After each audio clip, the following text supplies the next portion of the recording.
من كان يرجو لقاء الله فإن أجل الله لآت وهو السميع العليم. Bismillahirrahmanirrahim. Alhamdulillahirabbil alamin. Hamdan katsiran tayyiban mubarakan fi kama yuhibbu rabbuna wa yarda. Asyhadu an la ilaha illallah wa asyhadu anna Muhammadan abduhu wa rasuluh. Allahumma salli wa sallim ala nabiyyina Muhammad wa ala alihi wa sahbihi ajma'in. Amma ba'd. Alhamdulillah, pada kesempatan kali ini kita masih diberikan kesehatan dan kesempatan untuk hadir bersama-sama di acara Islamic Festival di Rumah Sarwono pada hari Ahad tanggal 2 Oktober ini, dan insya Allah kita akan sama-sama mendengarkan sebuah talk show yang sangat-sangat menarik. Temanya adalah bagaimana membangun bisnis muslim yang kokoh. Pada kesempatan kali ini kita akan kurang lebih sekitar 1 jam ke depan kita akan membahas bagaimana kriteria dan idealnya seorang muslim dalam membangun sebuah bisnis yang baik dan juga insya Allah mempunyai pondasi yang kokoh sehingga bisa bertahan jangka panjang.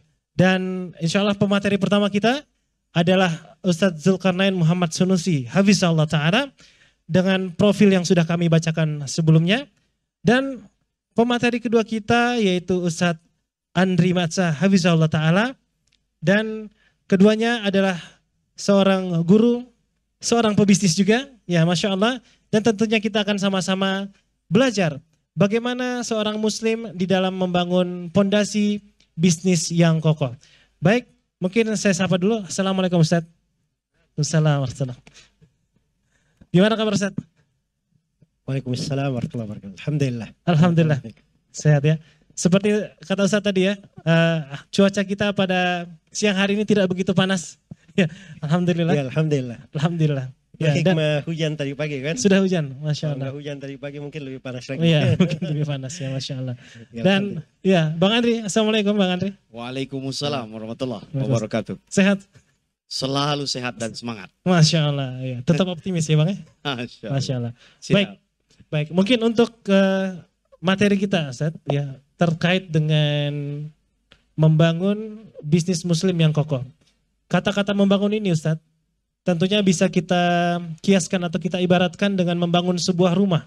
Ya, rumah yang indah, yang desainnya bagus, interiornya bisa 1 miliar, tapi ketika pondasinya berantakan Ustaz, maka tidak lama bangunan yang indah ini akan runtuh.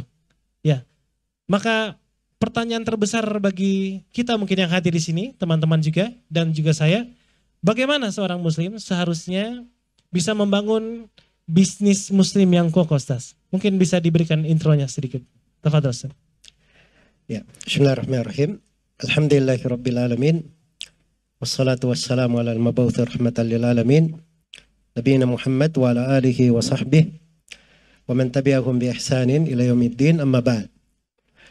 Jadi kalau pembicaraannya membangun bisnis muslim yang kokoh, itu kayaknya ada 2 sudut ya. Ada sudut dari ekonomi makro, ada sudut dari ekonomi mikro. Ya, kalau kita bicara di mikronya, yaitu memang kita sebagai pebisnis orang per orang, ya kita semua berbisnis ya. Bagaimana setiap orang itu kalau masuk di sebuah bisnis, sebuah usaha, usahanya itu bagus. Ya mungkin saya akan karena saya ini keahliannya di bidang agama. Jadi saya akan berbicara dari sudut arahan-arahan dan bagaimana ilmu agama mengatur di dalam dan apa-apa yang diatur di dalam ilmu agama itu pasti akan membawa kebaikan, akan membawa sesuatu yang terus bersama seorang muslim. Itu mana kekokohan juga dari sudut mana ya. Itu dari pembahasan ekonomi mikronya. Kalau di pembahasan makronya, memang seorang muslim juga itu harus membangun bisnis yang kokoh, dalam artian seorang muslim ketika dia berbisnis bersama muslim yang lainnya, itu membentuk suatu perekonomian, kekuatan perekonomian yang menguatkan umat Islam. Kalau kita berada di dalam sebuah negara, perekonomian yang menguatkan negara tersebut. Iya. Dan ini tentunya juga ada pembahasannya dan ada ilmu-ilmu yang terkait dengan hal tersebut. Ya, jadi memang kalau dibahas dari sudut tema pembahasan jadi panjang juga ya, karena memang pembahasan ekonomi ini kan sudah menjadi satu mata kuliah di universitas, kemudian sudah buku-buku yang ditulis di dalam hal itu. Wah, itu banyak sekali dari masa dahulu saya. Masa dahulu ya. Ada yang menulis judul kitab misalnya Kitabul Kharaj. Itu dari penulis ulama abad kedua dan ketiga ada itu. Buku-buku itu.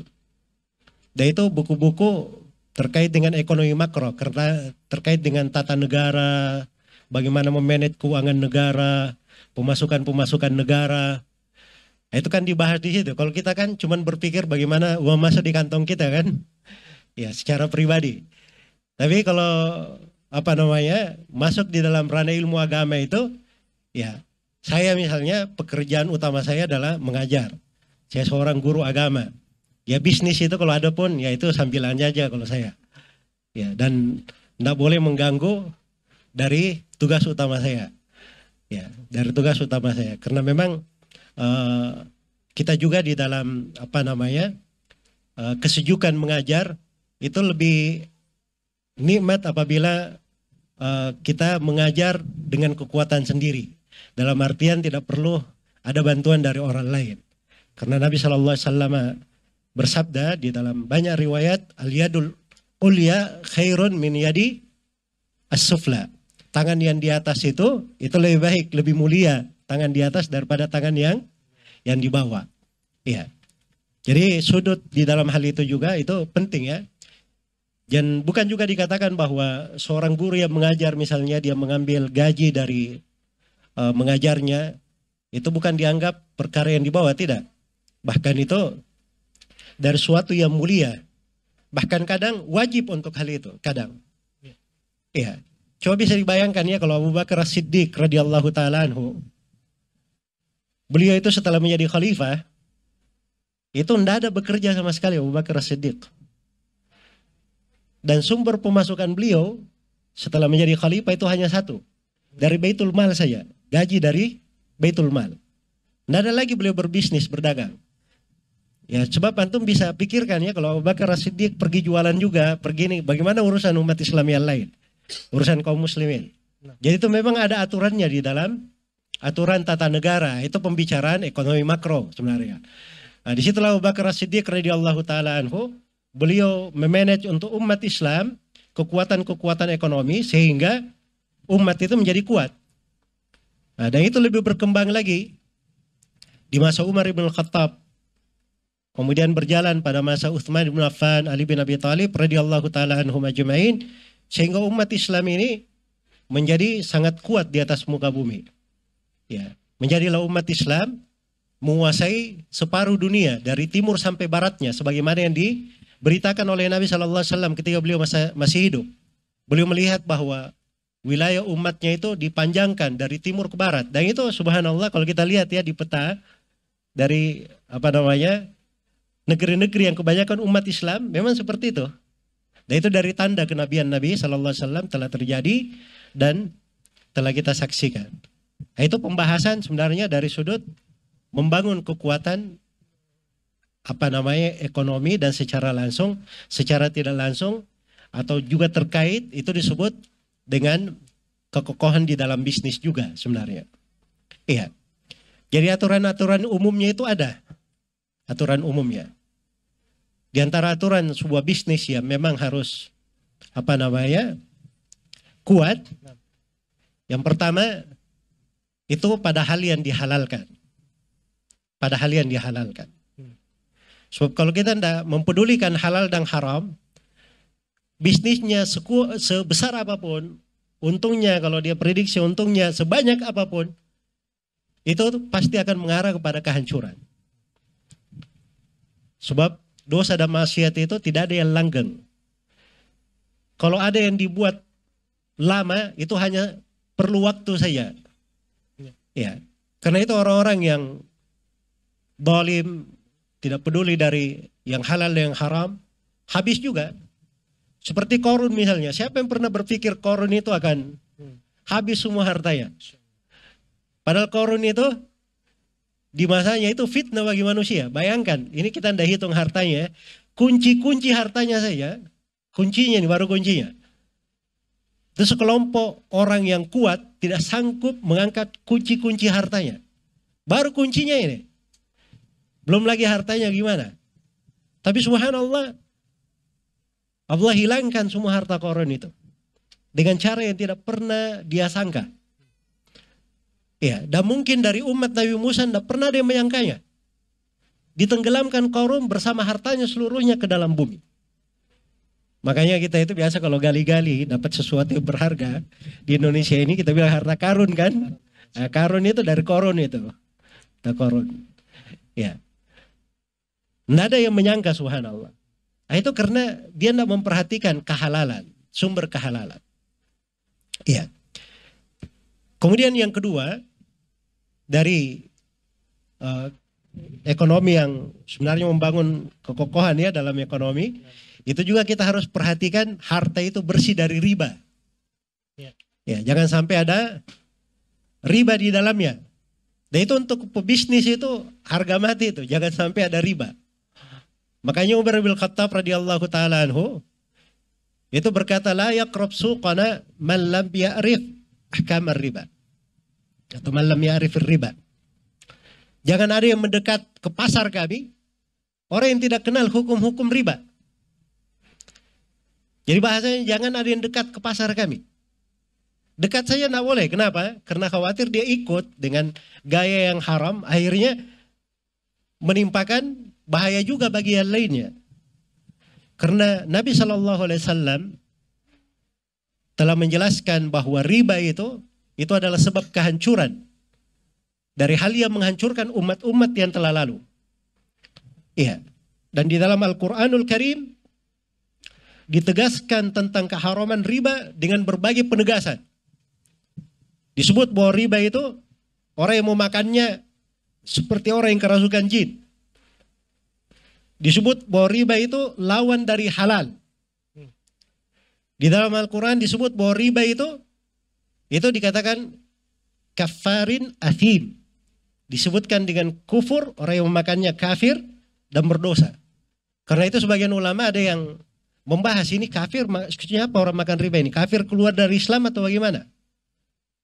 Dan yang benarnya dia tidak kafir keluar dari Islam. Tapi bahasa kafir itu pada orang yang makan riba itu kan bahasa besar sekali. Walaupun tidak mengeluarkannya dari keislaman. Dan lebih dahsyatnya lagi, pada ayat setelahnya, ya ayyuhalladzina amanu taqullah wadaru ma baqiya minar riba. In kuntum ta'lamun. Fa in lam taf'alu fa'adanu biharbin minallahi wa rasuli. Wahai orang-orang yang beriman, bertakwalah kepada Allah dan tinggalkan apa yang tersisa dari riba itu. Setelah itu di ayat setelahnya, kalau kalian tidak lakukan, maka kami umumkan peperangan dari Allah dan Rasulnya. Ini perang ini, bukan sembarangan. Mau bisnis kokoh bagaimana kalau dia perang dengan Allah dan Rasulnya? Mau dapat apa? Ya, ini yang kadang tidak dipikirkan para pebisnis. Iya, dia tidak berpikir bahwa riba ini bahayanya besar untuknya. Mungkin awal dia berbuat riba, banyak untung. Ya banyak itu belum tentu berkah. Banyak itu belum tentu berkah. Karena seorang menerima harta, menerima banyak dari harta, itu belum tentu sebuah keberkahan, belum tentu sebuah nikmat. Ya, buktinya apa? Orang-orang non-muslim juga banyak yang punya harta. Tapi apakah kita katakan bahwa mereka ini dapat sebuah anugerah, sebuah nikmat dari Allah dengan harta? Tidak, itu bukan nikmat namanya. Iya. Karena itu harta itu bukan ciri kesolehan seseorang. Bukan ciri kesolehan. Tapi ciri kesolehan bagaimana dia mendapatkan harta itu. Kalau dia dengan cara yang halal, itu ciri kesolehan. Ciri kesolehannya. Tapi pada hartanya itu sendiri, dia berbuat riba misalnya dapat harta, itu belum tentu keberkahan. Belum tentu keberkahan. Iya. Kemudian dari kekokohan di dalam bisnis itu adalah seseorang bertindak profesional. jangan selalu mempertimbangkan ambisinya saya. Kan kita kan kalau sudah masuk dalam bisnis kan hitung-hitungannya hebat juga kan? Ya. Ini keuntungannya berapa nih? Anda dilarang cari untung banyak ya. Memang ada pembahasan tuh kalau kita dagang ya. Misalnya saya beli barang harganya 10.000. Ini saya bisa untung berapa kali lipat? Ya. Berapa kali lipat? Ada sebagian ulama Maliki ya yang mengatakan untungnya itu tidak boleh lebih dari 3 kali lipat. Jadi kalau kita beli 10.000, kita untung tidak boleh 30.000 lebih. Ya kita jual paling tinggi berapa? 40.000. Tapi itu pendapat lemah. Mayoritas ulama boleh lebih daripada itu. Ya boleh lebih daripada itu. Yang penting jangan mendolimi orang lain saya. Terus jangan menipu orang lain. Ya, jangan menipu orang lain. Ini misalnya ya, air ini. Modalnya misalnya 5.000. Orang-orang biasanya jualnya 10.000. Saya jual 20.000. Kan enggak apa-apa, untung sebanyak-banyaknya enggak apa-apa. Ya betul enggak apa-apa, tapi orang-orang jual 10.000. Itu menjadi masalah. Ya, kita enggak boleh menjual sesuatu itu di atas harga rata-rata manusia. Sebab mungkin saja orang ini dia beli 20.000 karena dia enggak tahu toko sebelahnya jualnya cuma berapa? 10.000. Itu ada bentuk kayak menipu orang kan begitu. Nah, karena itu ada hukumnya itu. Kalau misalnya dia sudah terlanjur beli dari saya 20.000, dia tanya di toko sebelahnya, ternyata cuma 10. Sebelahnya lagi 10. Dia boleh datang ke saya, komplain. Enggak, saya mau balikan aja, sini uang saya. Boleh, itu khiyar namanya, dibolehkan. Dan itu diberi alternatif itu dalam fikih Islam, karena di dalam muamalah itu harus ada keadilan. Tidak boleh mendolimi. Tidak boleh mendolimi. Maka pada hal yang wajar itu tidak ada masalah ya. Jadi kalau seorang dia terlalu ambisi pada keuntungan, selalu keuntungan yang dia pikir, tidak dia perhatikan profesionalitasnya, ini biasanya bisnisnya cepat kalah. Iya. Sebab kalau kita terlalu banyak keambisi, itu juga ada masalah juga kita di sudut keberkahan. Makanya ini nasihat saya nih kepada, nah ini mumpung berkumpul semua nih para pedagang ya. Nabi SAW itu pernah berucap kalimat yang indah sekali. Itu jadikan barometer kita dalam berbisnis. Dan ini diriwayatkan di dalam Sahih Al-Bukhari dan Sahih Muslim. Dari sahabat Hakim bin Hizam radhiyallahu anhu. Rasulullah SAW bersabda, kata beliau, "Paman akhadal mal bisahawati nafsin burika lahu fihi. Wa man akhadahu bi isyrafi nafsin lam yubarak lahu fihi wa kana kalladhi ya'kul wa la yashba." Kata beliau, siapa yang mengambil suatu harta dengan jiwa yang rela, maka Allah akan berkahi untuknya di dalam hal itu. Tetapi siapa yang mengambil harta dengan dia sangat melongo, sangat ambisi, ya, sangat ingin mendapatkannya, maka Allah tidak berkahi dia padanya. Dan dia akan seperti orang yang makan tapi tidak pernah kenyang. Coba bayangkan itu, makan terus tapi tidak kenyang. Nah, itu kurang keberkahan. Karena itu pernah sebagian sahabat datang kepada Nabi SAW berkata, "Ya Rasulullah, kenapa kami ini makan tidak kenyang?" Kata Nabi SAW, "Barangkali kalian ini makannya terpisah-pisah, makannya sendiri-sendiri." Kata mereka, "Benar ya Rasulullah. Kalau begitu, cobalah kalian makan bersama. Akan diberkahi untuk kalian." Ya, dan ternyata memang terbukti, makan porsi untuk satu orang, begitu 2 orang makan cukup, kenyang. Makan 2 orang, makanan harusnya porsinya 2 orang, dimakan 4 orang cukup. Nah, ini solusi untuk kita di keluarga ya, di rumah ya. Kadang beli makanan banyak apa segala macam kok kayak kurang gitu. Coba dikumpulin di satu tempat, satu nampan, makan bersama. Nah, itu ada sudut keberkahan. Yang seperti ini bukan hitung-hitungan di atas kertas tempatnya. Ini keberkahan dari Allah turunnya. Iya. Yaitu bentuk-bentuk dari tuntunan syariah. Sama di dalam berbisnis seperti itu. Kita jangan selalu melihat ke nominalnya. Oh, kalau saya untung 100.000 ini lebih banyak dari 50.000. Mungkin saja saya beri 50.000, tapi dengan maksud saya meringankan orang, atau maksud saya tidak mau di atas harga kebanyakan orang, atau dengan maksud misalnya, oh saya sudah mengambil hal yang cukup untuk saya, barangkali itu lebih banyak berkahnya dari angka 10.000 itu. Lebih banyak manfaatnya dari angka 10.000 tersebut. Iya. Karena itulah, lihat bagaimana para pebisnis yang diberkahi itu. Ada seorang yang dia keluar berdagang. Tiba-tiba dia perlu modal. Datanglah ke kawannya. Dan ini kisah di masa lalu ya, ada di dalam hadits riwayat Bukhari dan Muslim. Datang kawannya, dia berkata, pinjamkan saya 1.000 dinar. Ini 1.000 dinar ini bukan sembarangan ya, 1.000 dinar ini. 1.000 dinar itu, 1 dinar kalau timbangan emas ya, dinar itu mata uang emas. 1 dinar itu 4,25 gram. Jadi kalau 1.000 dinar berapa gram itu? 4 kilo ya. 4 kilo 250 gram. Itu berapa duit sekarang ini? Subhanallah. Jadi kalau misalnya anggaplah sekarang emas 1 gramnya 1 juta. Berarti sudah 4,250 miliar. Nah, itu bukan sembarangan ini duitnya nih. Maka temannya bilang, ya nggak apa-apa, saya pinjamin. Tapi saya perlu saksi.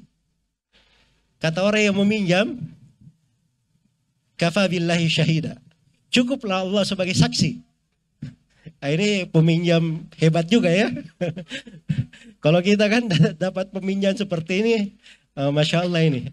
Barangkali kamu pulang aja dulu ke rumahmu. Ya. Diminta saksi, mana saksinya? Dia bilang cukup Allah sebagai saksi. Baik, saya terima Allah sebagai saksi. Terus dia bilang mana kafilnya? Kafil itu penanggung jawab. Ini orang bawa 1.000 dinar ke negeri lain. Kalau dia tidak pulang, siapa yang mengembalikan? Siapa yang bertanggung jawab? Itu perlu kafil namanya. Minta lagi kafil dia. Apa kata dia? Kafa billahi kafila. Cukuplah Allah sebagai kafil. Ya sudah kata dia, saya terima Allah sebagai kafil, nggak apa-apa. Diterima. Pergilah orang ini berniaga. Masya Allah beruntung. Ya. Tapi di waktu dia mau kembali dari negerinya ke kampung halamannya, dari tempat yang dia berniaga ke kampung halamannya, dia tidak menemukan perahu untuk mengantarnya kembali ke kampung halamannya. Dan waktu pembayaran sudah apa? Sudah tetap, sudah ditentukan. Dia juga tidak mau mundur. Maka uang 1.000 dinar itu dia masukkan kemana? Ke kayu. Kemudian dia berkata, ya Allah, teman saya itu dia minta saksi. Saya bilang kafa billahi syahida. Dia terima engkau sebagai saksinya. Ya Allah, teman saya minta kafil. Saya bilang kafa billahi kafila. Dia terima engkau sebagai kafilnya. Maka tolong bantu saya sampaikan harta ini kepada dia. Dilepaskan aja di laut begitu. Ya. Sampai ke temannya yang lagi menunggu kapal datang dari negeri seberang. Nggak datang-datang kapalnya. Ya, tiba-tiba dia lihat kayu itu. Dia bawa pulang ke rumahnya. Dia pikir kayu bakar biasa. Dia belah. Ternyata itu harta dia. Harta dia. Jadi itu keberkahan dalam bisnis itu. Jangan selalu melihat pada nominal saja. Pada ambisi kita. Pada cara kita apa? Pada keinginan-keinginan kita. Ya. Kadang ada sudut-sudut lain yang perlu kita lihat. Dari kisah yang menakjubkan juga, itu di Sahih Muslim, disebutkan riwayat dari masa umat di masa dahulu. Ada orang yang lagi berjalan begitu, tiba-tiba dia dengar suara dari langit. Ya sahabat aski hadiqata fulan. Wahai awan, beri hujan ke kebunnya si fulan. Orang ini dengar. Begitu mendengar suara tersebut, dia lihat awannya itu bergerak. Mendung. Turun hujan di atas batu keras. Kemudian airnya itu tidak kemana-mana. Mengalir ke satu aliran. Jatuh ke sebuah sawah. Ke sebuah kebun. Maka dia sangat heran sekali. Takjub melihat pemandangan itu. Dan subhanallah di kebun yang air itu mengalir di situ, ada orang yang berdiri. Nah, maka dia datangi orang itu. Dia tanya, kamu Fulan bin Fulan? Sesuai dengan nama yang dia sebut di perintah awan itu. Kata orang itu, benar. Saya Fulan bin Fulan. Dari mana kamu tahu nama saya? Kata orang ini, dia ceritalah apa yang terjadi. Maka orang ini berkata, ya sudah sepanjang kamu sudah tahu. Ya maksudnya dia sudah tahu, apalagi kan. Dia bongkar aja. Ya sepanjang kamu sudah tahu, sebenarnya rahasia saya begini. Saya ini setiap kali saya menanam, kemudian saya panen, hasil panennya itu saya bagi 3. Sepertiganya, itu saya kembalikan lagi ke tanah. Maksudnya, untuk bibitnya lagi, untuk modalnya. Sepertiganya saya ambil untuk saya makan dan keluarga saya, dan sepertiganya lagi saya sedekahkan. Itu kaidah dia. Perhatikan bagaimana Allah menjaga dia, merawat dia. Tidak ada yang dikhawatirkan. Orang tidak dapat hujan, dia dapat perintah khusus. Kebunnya dihujani. Ya, kebunnya dihujani. Karena itu, seorang itu komitmen di atas perintah-perintah syar'i, itu penting sekali. Ya kadang kalau sudah bisnis ya, kita ini antara keuntungan 1 miliar dan 100 miliar. Kalau kita mau dapat yang 100 miliar ini, gampang, perlu modal sedikit saja. Tapi pinjam di bank. Ya nggak apa-apa lah kita melanggar sedikit dulu, kan cuma sebentar. Ya. Nah, ini kadang fitnah-fitnah yang masuk kepada apa? Para pebisnis. Nah, ini ambisi-ambisi itu jangan mengalahkan profesionalitas. Iya. Seseorang misalnya kalau dia tidak mampu di kadar sesuatu, dia ambil yang dia mampu saja. Yang dia mampu itu dia untung 1 juta nggak apa-apa. Daripada dia masuk kepada sesuatu yang dia tidak mampu, ingin untung 100 juta, tapi ujungnya dia jatuh terpuruk. Nah, itu nggak bagus. Nah, itu bukan keberkahan. Karena itu siapa yang mengambil suatu harta dengan jiwa yang rela, ya sesuai dengan apa yang dia mampu, apa yang dia sanggup, Allah akan berkahi dia. Tapi siapa yang mengambil harta dengan ambisi, maka dia itu seperti orang yang makan dan tidak pernah kenyang. Tidak diberkahi.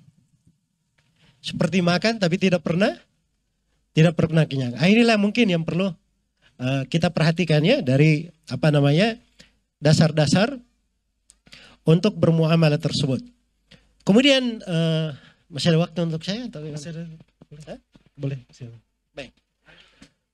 Kemudian di antara hal yang bagus juga mungkin di sini sebagai dasar-dasar masukannya untuk sebuah bisnis yang bisa langgeng, bisa kuat dan kokoh untuk kita semua, itu memperhatikan masalah niat kita dalam berbisnis.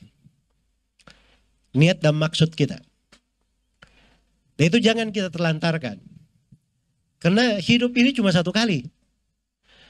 Kalau kita hidup cuma murni bisnis saja, tidak ada nilai ibadahnya. Kalau cuma murni apa? Murni bisnis. Tapi kalau kita hidup, ada niat baiknya di situ, itu baru bernilai ibadah. Ya. Maka seorang ketika dia bermuamalah, dia berniat ibadah di dalamnya. Dan niat ibadahnya misalnya, ya, tadi sudah disebutkan oleh Syekh Abdurrahman tadi ya di awal kajian beliau, bagaimana nas-nas syariat tentang diperintahkannya seorang itu berusaha, berupaya. Ya.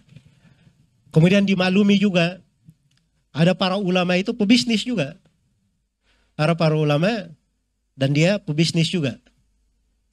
Dan itu bukan artinya bisnis itu mutlak menyebabkan seorang itu tidak bisa belajar.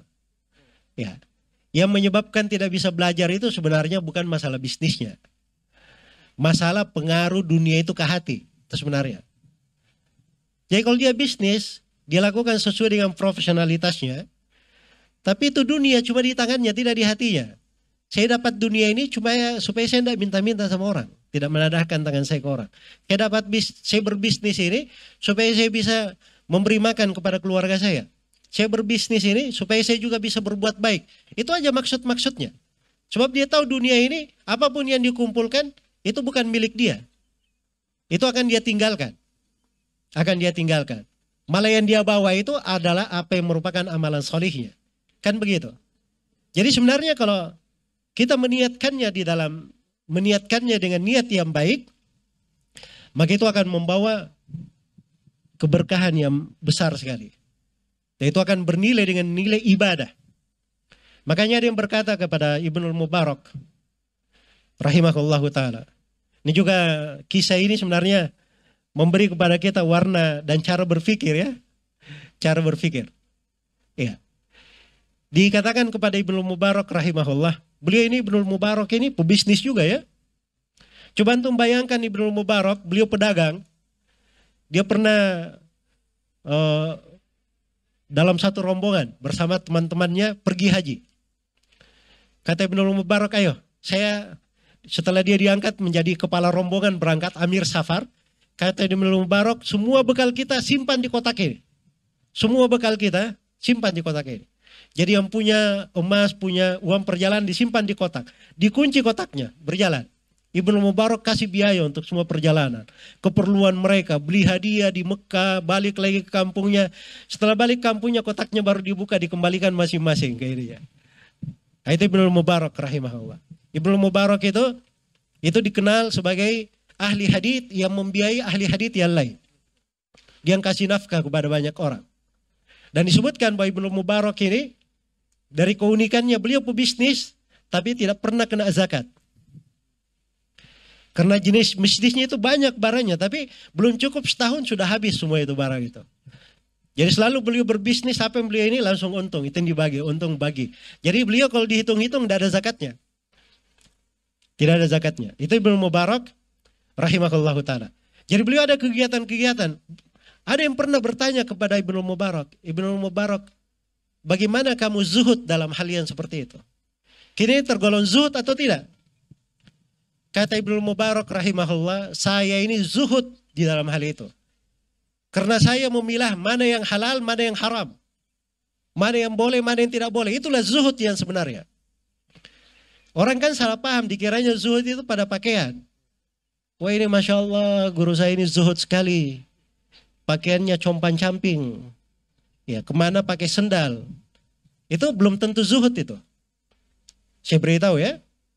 Karena Nabi SAW itu kadang beliau pakaiannya biasa di tengah para sahabatnya duduk. Tapi kadang beliau berkendaraan naik kuda. Kadang dibelikan oleh Umar ibn Khattab hulla, pakaian mewah dari Yaman untuk menyambut tamu. Masa tamunya datang pakaiannya biasa-biasa, kadang itu menghinakan tamu, tidak benar namanya kita. Jelas ya?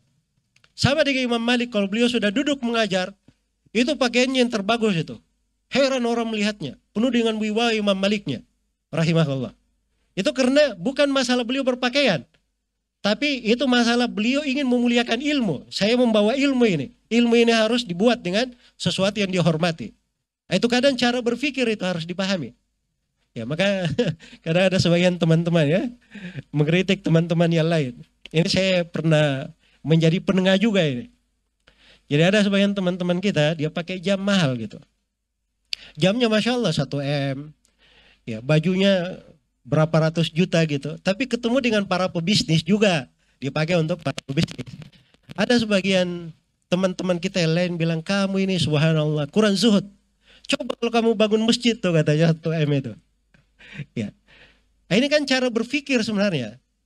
Saya bilang ke teman itu, kalau memang kamu perlu di dalam bisnismu, itu nggak ada masalah. Dia bilang ke saya, memang itu Ustadz. Saya 1 kali saja ketemu sama orang, dia itu nggak nanya macam-macam sama saya. Bisnis saya itu jalannya lancar, begitu memang caranya. Itu kan sebuah bentuk di tengah orang-orang tertentu. Jangan dibawa kepada arah yang lain. Nah, ini gaya berpikir nyampur sana sini ini kadang bikin koslet juga. Ya. Akhirnya bikin kadang salah menilai, salah menimbang. Ya, apalagi kalau umatnya itu sering menggosipi ustadznya. Itu susah juga itu. Ya, Nabi Musa alaihissalam saja itu sering digosipi ya dulu itu. Makanya itu di dalam Al-Quran disebutkan, ya ayyuhalladzina amanu la takunu kalladzina adaw Musa fabarra'ahu Allahu minhu. Wa kana indallahi wajiha. Wahai orang-orang yang beriman, janganlah kalian seperti orang-orang yang menyakiti Nabi Musa. Kemudian Allah membersihkan Nabi Musa dari tuduhan itu. Sungguhnya Nabi Musa itu punya kedudukan di sisi Rabb-nya. Jadi bagaimana ceritanya kok Nabi digosipi oleh kaumnya? Jadi Bani Israel ini di masa dahulu ya, ini di syariat mereka. Kalau di syariat kita tidak boleh. Bani Israel dulu itu kalau mandi, itu mandi bersama di sungai. Mandi bersama. Ya maafin ya kalau mandi bersama, ya pastilah saling melihat kan begitu. Tapi Nabi Musa alaihissalam, itu beliau mandi sendiri. Nah, gosiplah kaumnya ini Nabi Musa ini kayaknya ada masalah ini. Kenapa dia mandi sendiri? Ya kan? Digosipi nabinya, coba. Maka Allah ingin mensucikan nabinya dari tuduhan itu. Suatu hari Nabi Musa mandi, beliau letakkan bajunya di atas di atas batu. Ya, tiba-tiba batunya lari. Ya, ini jangan antum tanya bagaimana larinya Ustaz. Kok bisa? Ya. Nah, itu pertanyaan tidak usah kita tanyakan. Sebab kita beruban pun belum tentu kita dapat jawabannya. Itu kekuasaan Allah Subhanahu wa ta'ala. Lari batunya membawa bajunya Nabi Musa. Dikejarlah oleh Nabi Musa batu itu. Thobi hajar. Nah, dilihat oleh kaumnya, oh rupanya Nabi Musa normal-normal aja, nggak ada masalah. Jelas ya? Nah, dapat batunya, dipukul batunya 7 kali, 6 atau 7 kali. Ya, kalau kita kan pukul batu ini bisa masuk rumah sakit kita. Ini batunya berbekas karena pukulan Nabi Musa, saking kuatnya beliau. Makanya ketika beliau pukul orang itu langsung mati kan, padahal pukulan biasa aja itu, Nabi Musa alaihissalam. Malakul maut datang mau cabut ruhnya, dipukul malakul mautnya sampai keluar matanya, balik dia lagi kepada Allah. Nah, itu Nabi Musa alaihissalam. Jadi Nabi Musa disucikan oleh Allah Subhanahu wa ta'ala, dibersihkan ya dari tuduhan itu. Jadi kadang membicarakan orang itu kalau tidak tahu masalahnya, itu jangan seperti itu. Ada hal-hal kadang hukum-hukum tertentu itu kita berbaik sangka di situ. Sama dengan Ibnu Mubarak ini. Ya beliau ditanya bagaimana kamu zuhud padahal kamu berdagang, punya banyak harta, punya ini. Ya, zuhud itu bukan itu maksudnya. Ya kalau dipikir zuhud dengan pakaiannya, wah itu banyak sekali orang-orang yang bisa mengatur pakaian, tapi dia mungkin orang yang paling tidak zuhud. Iya, seperti di kalangan banyak orang-orang sufi mengaku zuhud, tidak ada kata zuhud di situ. Halal dan haram dia tidak perhatikan, melanggar perintah-perintah Allah dan Rasulnya. Iya, banyak berbuat bidah-bidah dalam agama. Mana makna zuhud di situ? Zuhud itu adalah orang yang mengagungkan perintah Allah dan Rasulnya. Zuhud itu meninggalkan apa yang membahayakan untuk negeri akhirat. Ini bukan masalah dunia saja yang membahayakan di akhirat yang dilakukan oleh orang-orang ini. Yang mereka lakukan malah menentang Allah dan Rasulnya dengan melanggar apa? Dengan melanggar syariatnya. Itu bukan dibahasakan membahayakan akhirat, tapi itu namanya ingin bermusuhan dengan Allah dan Rasulnya di akhirat. Iya. Jadi ini diantara poin-poin penting untuk kita perhatikan ya. Dari niat itu tadi. Jadi kita niatkan dengannya ibadah. Ya, berbagai ibadah di dalamnya. Jadi berniaga, bekerja, berusaha, itu ada pintu-pintu ibadah. Pintu-pintu ibadah. Paling tidak dia melakukan sebagaimana yang diwejankan oleh Nabi Shallallahu Alaihi Wasallam atau yang diperintah oleh Allah Subhanahu Wa Taala, maka itu sudah bagus. Kenapa kamu berniaga ya fulan? Saya mendengar Allah berfirman dalam Al-Quran, ya ayyuhalladzina idza qudiyatis salatu fantashiru fil ardi wabtaghu min fadlillah. Apabila sudah selesai sholat Jumat, maka bertebaranlah di muka bumi, carilah penghasilan dari keutamaan Allah. Saya senang menjalankan ayat. Kan dapat pahala atau tidak? Dapat pahala dengan hal tersebut. Tapi yang menjadi masalah, kita ini para pebisnis, itu kurang menghadirkan itu. Kurang menghadirkan itu. Apalagi kalau sudah ada catatan-catatannya, ya, sudah ada ambisi untuk sesuatu, itu kadang melupakan nilai-nilai pahala besar seperti itu. Kemudian di antara bentuk ini juga, peluang ibadah juga, kita niatkan dengan berbisnis itu, memberi manfaat kepada orang. Coba bayangkan kalau yang menjual beras tidak jual beras. Kita makan apa? Kan begitu? Ya, jadi maksudnya dia menjual ini sebenarnya ada membantu orang juga untuk hidup, kan begitu? Membantu untuk hidup. Atau saya misalnya buka bisnis, terus saya perlu berapa pegawai? Perlu 2. 2 pegawai ini makan disebabkan karena saya. Itu kan sebenarnya subhanallah sudah sudut pahala kita bisa perhitungkan. Ya, jadi kita hadirkan di dalam bisnis kita itu niat-niat yang baik. Niat-niat yang baik.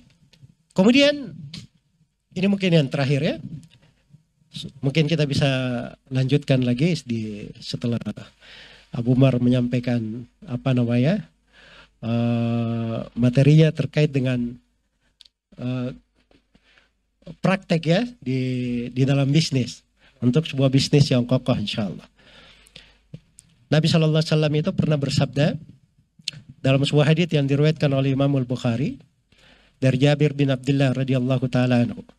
Kata beliau rahimallahu imra'an samhan idza ba'a wa samhan idza ishtara wa samhan idza iqtada. Allah merahmati seorang hamba itu, dia itu dermawan, pemurah kalau dia menjual, dermawan pemurah kalau dia apa?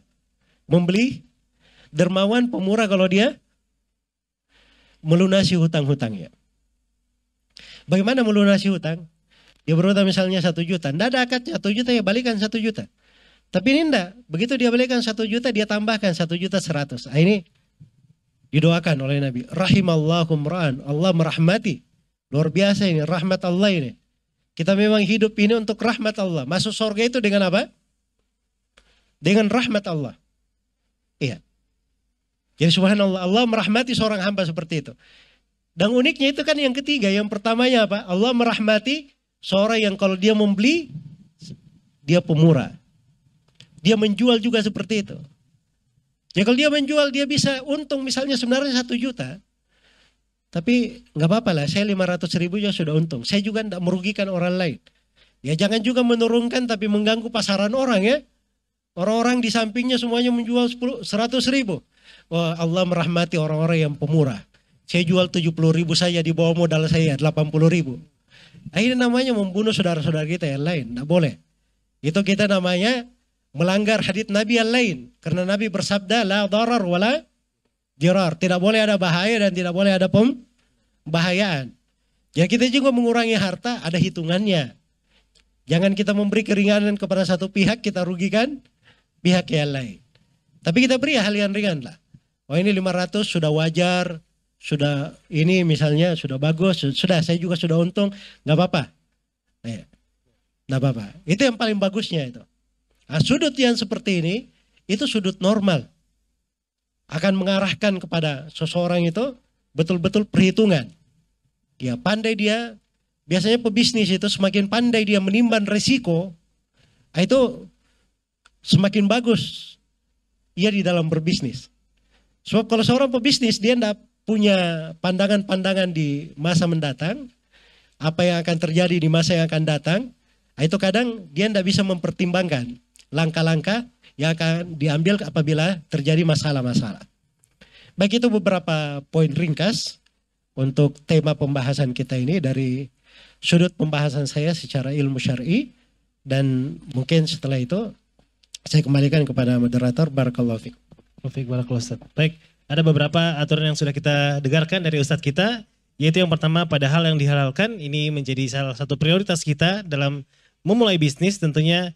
Yang berikutnya adalah bersih dari riba, bertindak profesional, memperhatikan masalah niat dan maksud kita, dan tadi ada unsur dermawan juga di dalam bisnis. Nah, Bang Adri, sebelum masuk ke materi ini, saya pengen nanya dulu. Di sini siapa yang sudah punya usaha, angkat tangan? Yang tinggi. Yang sudah punya bisnis, ada? Yang bekerja sambil berbisnis? Ada. Yang pengen buka bisnis? Wah, Masya Allah. Nah, Bang, gimana nih Bang? Apa yang kita perlu lakukan sebagai seorang muslim supaya punya bisnis yang kokoh nih? Gimana? Baik, alhamdulillah wassalatu wassalamu ala rasulillah amma ba'du. Jadi apa yang guru kita sampaikan ini harus diperhatikan dengan baik-baik. Karena dulu ketika kita belum mengenal ya manhaj salaf yang mulia ini, memang banyak pebisnis itu melakukan segala macam cara untuk mendapatkan kesuksesan. Ya, namun setelah kita mendapatkan taufik dari Allah Subhanahu wa taala, mengenal agama ya jalan sunnah yang mulia dari Nabi kita Shallallahu Alaihi Wasallam, maka perlu itu menjadi ya landasan dan awalan bagi seluruh orang yang ingin masuk ke dunia bisnis. Ya, jadi benar ya Rasulullah Shallallahu Alaihi Wasallam bersabda, "Mayuridillahu bihi khairan yufaqihu fiddin." Jadi barang siapa yang Allah kehendaki kebaikan, Allah pahamkan ya agama pada orang tersebut. Nah, termasuk dalam hadis ini siapa saja yang ingin masuk ke dunia bisnis. Ya, maka orang yang ingin masuk ke dunia bisnis seperti apa yang guru kita sampaikan tadi, ya, dari faktor niat, ya, pemahaman agama, tadi ada riba, subhanallah. Saya masih ingat Ustadz ketika pertama kali belajar fikih dengan beliau, ya, fikih Doro Fikih Nasional di 2010 di Bajirupa, ya, Ustadz menjelaskan fikih muamalah. Ustadz menjelaskan ya 2 ruang lingkup. Nah, ini penting ini bagi para entrepreneur. Ya. Jadi ruang lingkup itu sederhana sekali. Yang pertama, ya, yaitu kita harus belajar tentang akad-akad. Nah, ini akad-akad ini penting. Karena ketika seorang entrepreneur tidak memahami akad-akad dalam muamalah, ya, yang harusnya untuk komersil, ya, dijadikan tujuan sebaliknya Ustadz. Ya, yang harusnya sosial, utang piutang dijadikan bisnis. Nah, ini yang bikin kehancuran ini. Ya, tidak memenuhi akad ini. Akad-akad ini subhanallah. Dia ruang lingkup yang pertama. Yang guru kita dulu ajarkan kepada kami, kita tetapkan dalam bisnis kita. Apapun bisnis kita. Ya ayyuhallazina amanu aufu bil uqud. Ya, tanamkan ini, akad ini. Ya, jangan sampai subhanallah seorang muslim pebisnis tidak memahami akad-akad dalam ya muamalah. Dan yang kedua, ruang lingkup yang guru kita ajarkan kepada kami, ya, dan kepada kita semua adalah menjauhi segala bentuk larangan-larangan dalam syariat. Nah, tadi Ustaz Zul sudah sebutkan riba.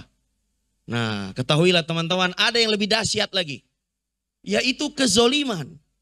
Ya, hari ini Ustaz Zuna banyak orang bisnis itu melakukan kezoliman, ya enggak, kepada Allah Subhanahu wa taala. Melakukan kesyirikan. Ya, saya ingat dulu Ustaz, saya punya guru ya dulu tapi ini ya. Ya, kalau mau buka bisnis, itu dia lihat berat bahunya. Emang kenapa, Pak? Iya, begitu. Iya, berat bahu. Ini pengusaha nasional. Ya, guru kita dulu. Subhanallah. Jadi kalau mau buka bisnis, kalau dia bilang kalau hari ini berat kiri, saya nggak jadi buka bisnis. Oh, Masya Allah. Ya, kalau besok berat bahunya di kanan, baru buka bisnis. Nah, bayangkan ini Ustaz Zuna. Ini lebih dahsyat dari riba. Ya, tatoyur. Ya enggak, anggapan sial. Nauzubillahi min zalik. Ya, zolim kepada Allah Subhanahu wa taala. Inna syirka lazulmun azim. Ya, dan banyak lagi kesyirikan-kesyirikan yang lainnya. Yang kita bayangkan ya, Allah akan memurkai kita. Ya, kalau kita ya subhanallah melakukan kesyirikan ini bahkan di dalam bisnis kita. Apapun bisnis itu. Ini yang ditanamkan oleh guru kita bertahun-tahun lamanya. Maka tidak akan bisa bisnis seorang muslim itu bapak-bapak dan ibu-ibu. Ya, ya. Bisnis itu kokoh dalam definisi agama kita kalau tidak kuat dalam 2 perkara ini. Memenuhi akad-akad yang betul-betul sesuai dengan bingkai syariat kita. Yang kedua, menjauhi segala larangan syariat. Ya, dan terutama kezoliman kepada Allah Subhanahu wa taala. Ya, lalu kezoliman kepada manusia. Nah, tadi termasuk riba, goror dan semisalnya. Nah, setelah ini beres, nah kalau sudah oke, seperti apa yang guru kita sampaikan tadi, nah baru ilmu kami. Nah, ini namanya ilmu soft skill. Keterampilan mengelola bisnis. Masya Allah. Barakallahu fikum. Jadi sebenarnya ilmu praktek bisnis ini Ustadz, sederhana kalau ingin kokoh. Sudah ada dari apa yang Ustadz sampaikan tadi.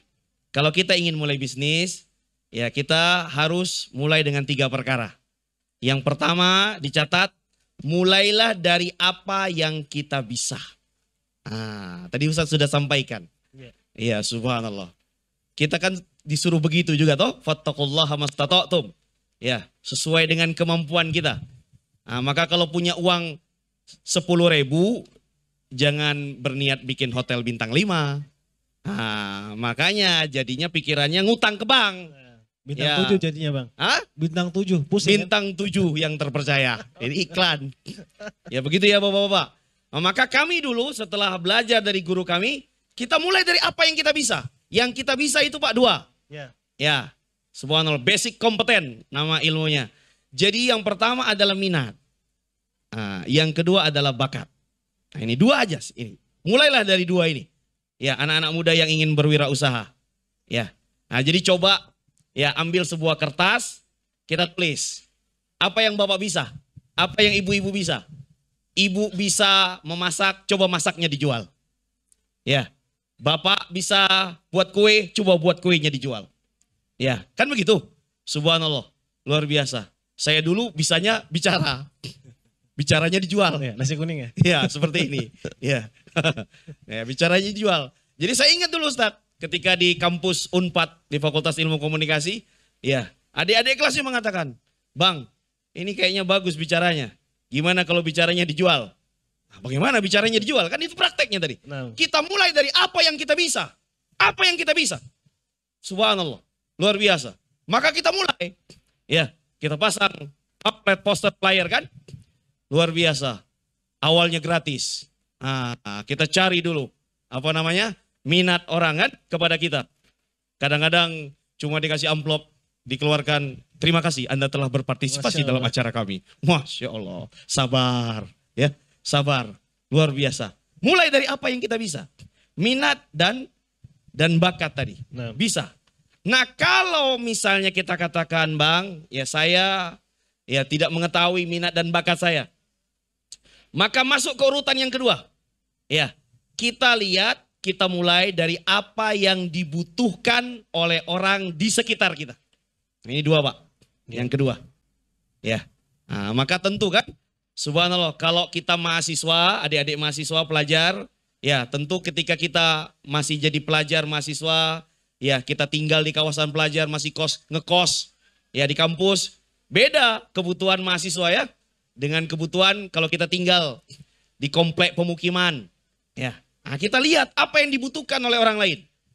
Nah, jadi saya dulu, ya Bang Reza, Ustadz, saya ingat tahun 97, 98 Ustadz kuliah di Unpad.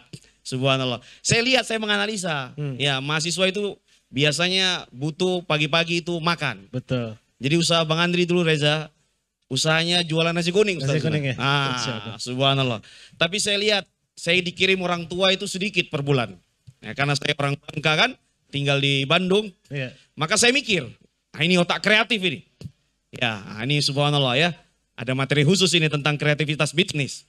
Maka subhanallah saya lobby ibu kos itu yang punya jualan nasi kuning yang di kantinnya. Ya, kita mulai dari apa yang dibutuhkan. Saya ingat, ya subhanallah. Tapi Ustadz biasa Ustadz. Kalau tidak kenal, ya maka ibunya ngomel. Masya Allah. Kamu ini siapa? Ya, jualan punya saya. Saya bilang, Bu, memang saya bukan siapa-siapa. Ya, ya. Saya cuma mahasiswa, tidak punya uang. Ya, saya ingin bisnis, jual barang, ya nasi kuning punya ibu. Saya jual itu. Ya, saya yakinkan. Kan khawatir kan, namanya kita baru ya. Takut dibawa lari itu nasi kuning kan. Dimakan sendiri. Dimakan sendiri. Masya Allah. Saya buktikan Ustadz, saya ingat betul itu. Tahun 97 saya kuliah di Jatinangor, di Unpad. Saya jualan nasi kuning. Semangat. Saya bilang ke ibu itu, Bu, Masya Allah. Saya bawa 10 saja nasi kuning.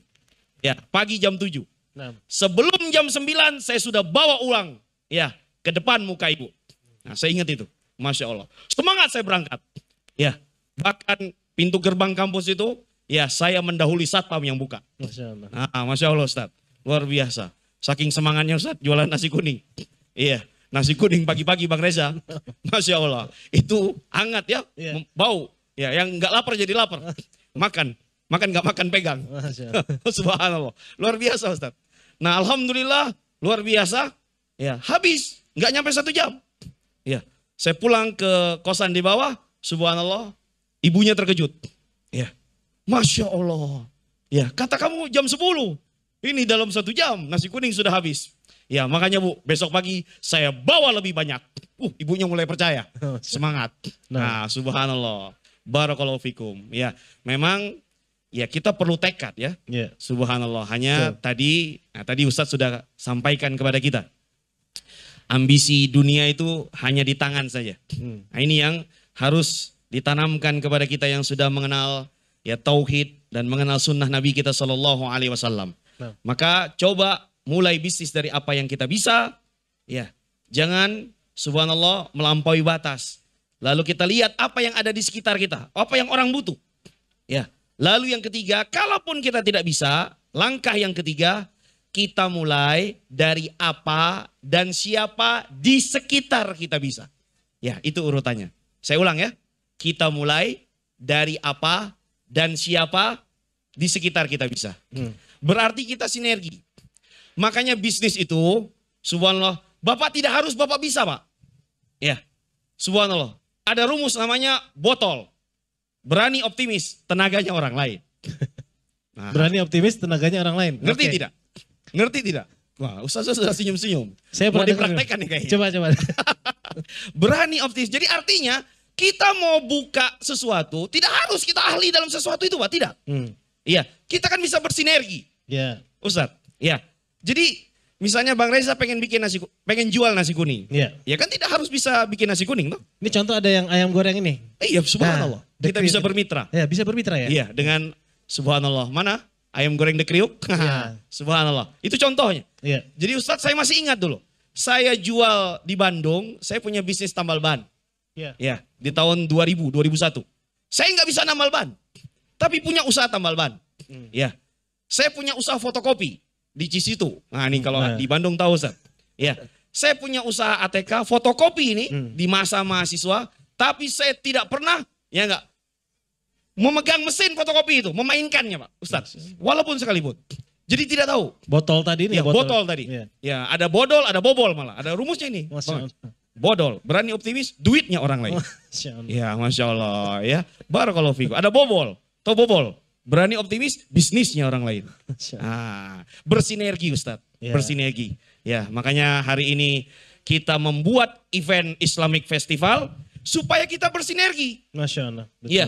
betul. Ada mungkin di antara kaum muslimin yang tidak punya uang tapi dia punya ide. Ada teman-teman yang sudah punya bisnis. Kita bersinergi. Ya. Nah, inilah Islamic Festival ini. Oh, jadi promo Islamic Festival. Ya. Subhanallah. Semoga Allah Subhanahu wa taala ya menjadikan kita sebagai pebisnis yang sukses. Itu saja. Kalau ada tanya jawab, diskusi kita lanjutkan. Silakan. Afan mungkin sudah azan ya. Mungkin ada penutup sedikit dari Ustadz kita terkait materi? Sudah? Baik.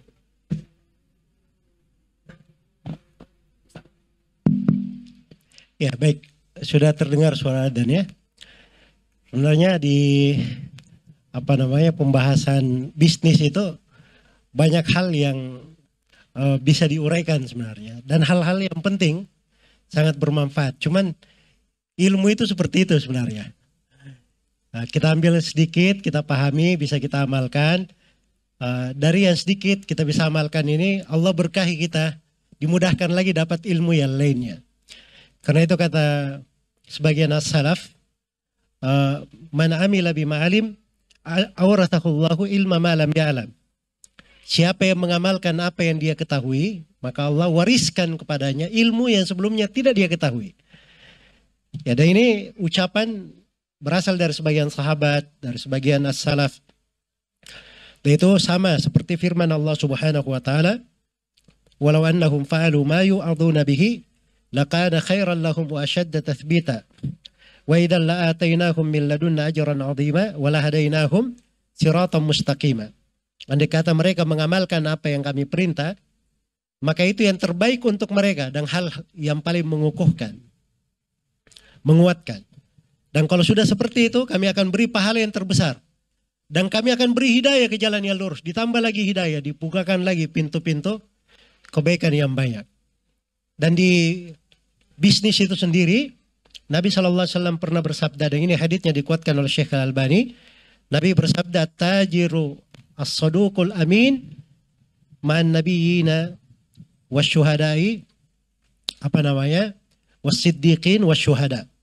Seorang pebisnis yang amanah dan jujur itu akan dikumpulkan bersama para nabi, orang-orang siddiq dan orang-orang yang mati syahid. Itu luar biasa ya, tapi ini perhatikan sifat ini. Tajir, dia pebisnis. tapi dia punya soduk. Ya, punya kejujuran. Kemudian amin. Amin itu amanah. Amin itu amanah. Dan ini dua ini kalau dibahasakan dengan bahasa ayat Al-Quran itu namanya Al-Qawiyul Amin. Orang yang kuat dan amanah. Seorang mau masuk di bisnis apa saja, dia harus punya kekuatan. Itulah tadi yang dibilang kemampuan, keahlian, ya, profesionalitas. Itu yang disebut kekuatan. Amanah itu, itulah pembawaan agamanya, amanahnya, apa yang merupakan terkait dengan agama dia di dalam menjalankan dan konsekuensi di dalam bisnisnya. Ya mudah-mudahan kita bisa mengambil dari mana-mana yang baik ini dan semakin memikirkan ya bahwa kegiatan-kegiatan bisnis kita ini alhamdulillah itu dari hal yang harus disyukuri. Tetapi kita juga perlu tahu bahwa di belakang bisnis itu banyak pintu-pintu ibadah. Rugi kita ini hidup berbisnis cuma dapat dunia saja, tidak dapat akhirat. Dan ini mungkin dari hal-hal yang perlu kita update untuk diri kita semua ya. Ya, semoga Allah Subhanahu wa taala memberikan taufik kepada semuanya. Wallahu taala alam.